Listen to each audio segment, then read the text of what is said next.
नमस्कार. आपल्या उजनी धरण अपडेट न्यूज चॅनलमध्ये आपल्या सर्वांचं मनापासून स्वागत. आज 27 जुलै 2025.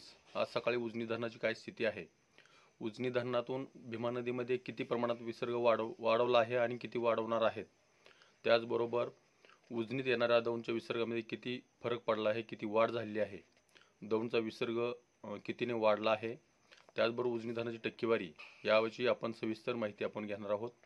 आज सकाळी 6 वाजता उजनी धरणाची एकूण पाणी पातळी ही 496.660 मीटर, तर एकूण पाणीसाठा हा 115.23 TMC आणि उपयुक्त पाणीसाठा हा 51.57 TMC.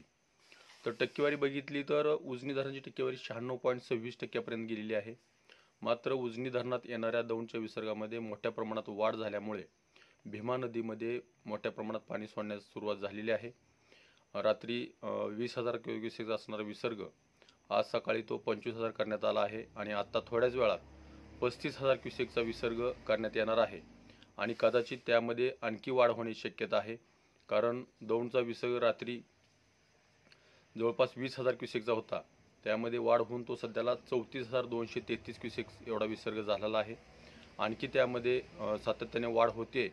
कदाचित संध्याकाळपर्यंत उजनी धरणातून भीमा नदीमध्ये 50,000 क्युसेकचा विसर्ग सोडण्याची शक्यता नाकारता येत नाही. कारण बंडगडच्या विसर्गामध्येही सातत्याने वाढ होते. काल 18,000 क्युसेकचा असणारा विसर्ग आज 25,000 क्युसेकच्या पुढे गेलेला आहे आणि कदाचित यामध्ये आणखी वाढ होऊ शकते.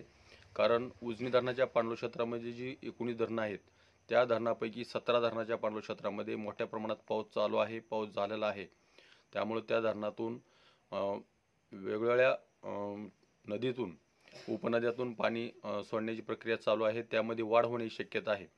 त्यामुळेच बंडगार्डन आणि दौंडच्या विसर्गामध्ये वाढ झाली की परत भीमा नदीत उजनीतून वाढ करण्याशिवाय प्रशासनाकडे पर्याय राहणार नाही. तर इथून पुढच्या काळामध्ये उजनीतून भीमा नदीमध्ये पाणी वाढण्याची शक्यता जास्त आहे.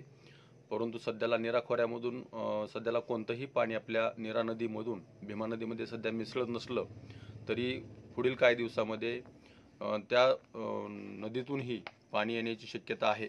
कारण त्या 4 धरणापैकी जवळपास 3 धरणं 100%च्या आसपास आलेले आहेत. नीरा देवधर, नाझरे, गुंजवणी, वीर, भाटगर ही धरणं जवळपास भरलेली आहेत. त्यामुळे त्या धरणाच्या पाणलोट क्षेत्रामध्ये थोडा जरी पाऊस पडला तर त्याचा बॅलन्स करण्यासाठी खाली पाणी सोडणं गरजेचं असल्यामुळं इथून पुढच्या काळामध्ये भीमा नदी आणि नीरा नदी या दोन्ही नद्यातून पाणी जास्त प्रमाणात येण्याची शक्यता नाकारता येत नाही.